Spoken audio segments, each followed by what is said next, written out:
Muito bem, pessoal. Vamos dar sequência então a essa série que estamos fazendo sobre o Espírito de Deus ou Espírito Santo. Se ele é uma força impessoal, a força que emana de Deus, ou é de fato uma pessoa que seria a terceira pessoa, né? Um Deus, ou terceira pessoa da Trindade, ou qualquer coisa assim, como defendem muitos religiosos. Então nós vamos fazer aqui uma análise detalhada, vamos fazer algumas comparações para que vocês vejam que existe muita distorção nesse meio, né? Para que se defenda que o Espírito de Deus ou o Espírito Santo seja uma pessoa à parte de Deus. Então a gente vai mostrar para vocês aqui de maneira muito clara que não é nada disso, inclusive nas próprias traduções evangélicas, fazendo comparativos de texto, e vocês vão perceber, tá bom? O texto-chave que nós estamos considerando aqui é de Gênesis capítulo 1, versículo 2. Esse é o segundo vídeo, viu? A gente já fez o primeiro aí, esse é o segundo. Depois a gente vai fazer o terceiro, talvez até o oitavo vídeo aqui nessa série. Vamos ver até onde vai esse assunto, né? Eu coloquei aqui o texto hebraico da Bíblia Stuttgartense, tá? A leitura é daqui para lá, como você já sabe. Eu coloquei em duas linhas para facilitar aí a visualização. E embaixo eu coloquei a transliteração. Tentei colocar as palavras mais próximas possíveis aí uma da outra, tá? A transliteração com o texto em hebraico, tá? Então o texto aqui nos diz assim, ó. Não reparem minha leitura, que não é das melhores, viu, pessoal? Tá? Então, Veharetz, Hayatatuhu, Vabuhu, Veroshek, Al-Penei, Tehom, Veruach, Elohim, Merahefet, Al-Penei, Hamai. Então, é mais ou menos isso aí, tá? Então, o que nós fizemos aqui, ó? Eu estou dando destaque para vocês aqui em amarelo, onde está Espírito de Deus. Eu separei aqui esse prefixo aqui, é esse Vzinho aqui, tá?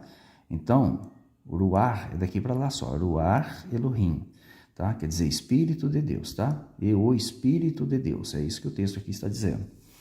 Como que foi traduzida, por exemplo, nessas traduções aqui que eu separei para vocês? Vocês podem procurar na internet essas traduções que eu cito, vocês vão ver exatamente como está aqui. Foi copiada com precisão. A Bíblia Edição Pastoral reza assim, ó.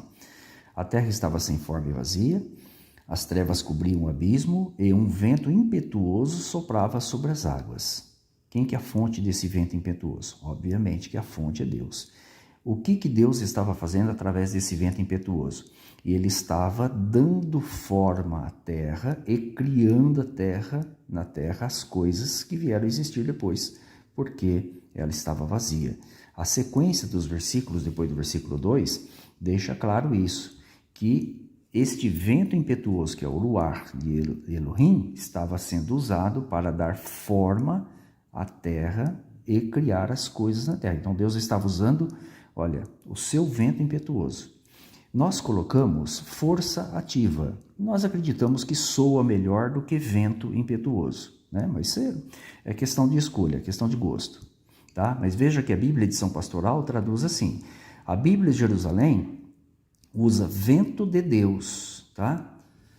A Bíblia Tradução Ecumênica Brasileira traduz por sopro de Deus. Nós colocamos força ativa, né, de Deus. Acreditamos que fica melhor do que sopro ou vento de Deus, né? A Bíblia Israelita traduz esse texto como vento do Eterno, tá?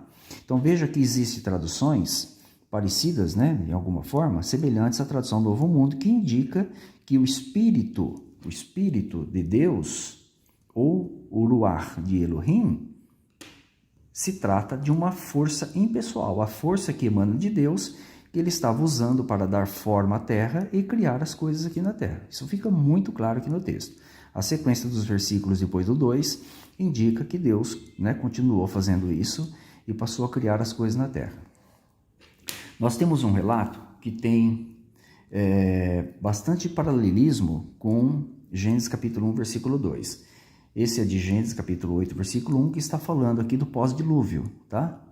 Então veja o que aconteceu aqui, ó. Eu coloquei, eu não vou fazer a leitura completa, senão a gente vai deixar o vídeo muito extenso.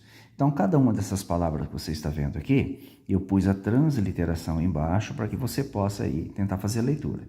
Estou dando destaque aqui em especial o que mais nos interessa, que é a palavra Elohim, que é Deus, e o Ruach, que é o Espírito de Deus, tá? Aqui está dizendo que enviou Deus o seu Espírito a toda a terra. É isso que o texto está dizendo aqui, enviou Deus o seu Espírito a toda a terra, tá? É isso que você vai ler aqui, ó. Na João Ferreira de Almeida, revista atualizada, diz assim, ó: Deus se lembrou de Noé, de todos os animais e de todo o gado que estavam com ele na arca, e Deus fez passar um vento. Por que aqui não está Espírito, como está, por exemplo, em Gênesis 1:2, mas aqui está como vento? É o mesmo Ruar de Elohim, mas lá em Gênesis 1:2 está como Espírito, se você pegar essas traduções. Mas a maioria de todas as traduções fala que ele fez soprar um vento sobre a terra e as águas começaram a diminuir. 99% vai estar dessa forma aqui, tá? Deus então se lembrou de Noé, de todos os animais selvagens, domésticos que estavam com ele na arca. Deus fez soprar um vento sobre a terra e as águas do dilúvio começaram a baixar.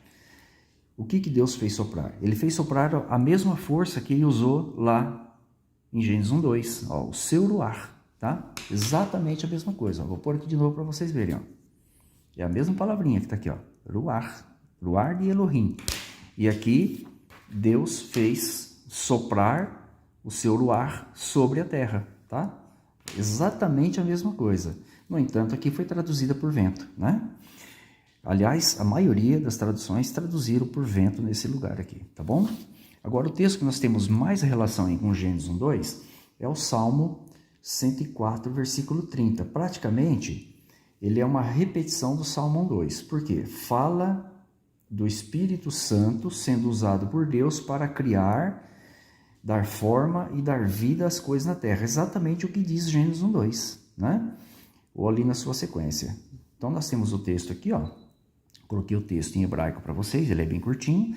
Aqui embaixo está a transliteração. E eu estou dando destaque para vocês aqui onde está o Ruar, né? Aqui a leitura ficou um pouquinho diferente, ficou Ruhaka, tá? Que é teu espírito.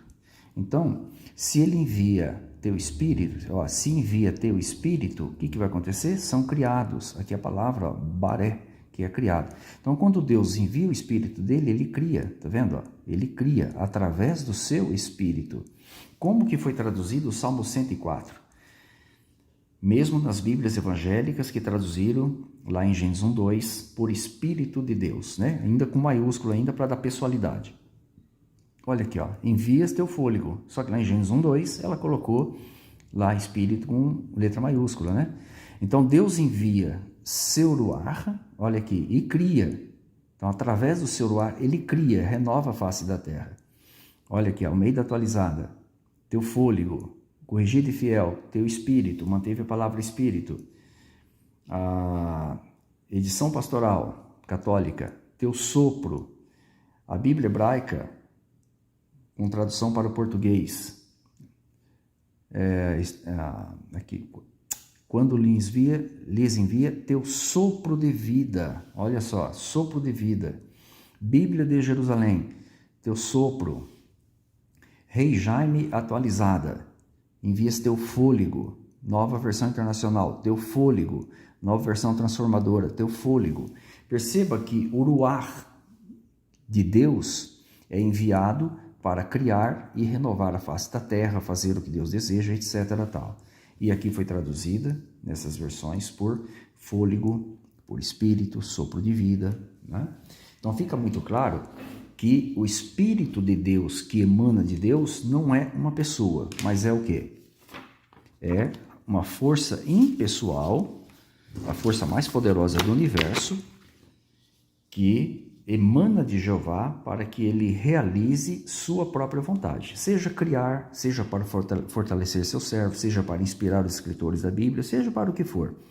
Então Jeová usa o seu Ruar como ele bem entende para cumprir sua vontade e seus propósitos. Fica muito claro nessa passagem de Gênesis 1:2, com os relatos paralelos que nós fizemos aqui de Gênesis 8:1 e também do Salmo 104, versículo 30, que o Espírito de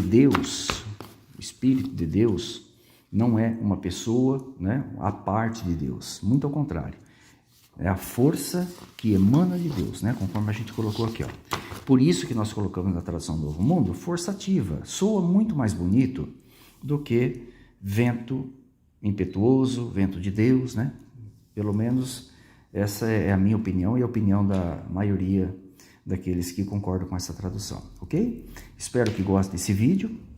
Aguarde os próximos que a gente vai fazer, que eu tenho certeza que todos vocês vão continuar gostando. Um forte abraço a todos, fiquem todos com as bênçãos de Jeová.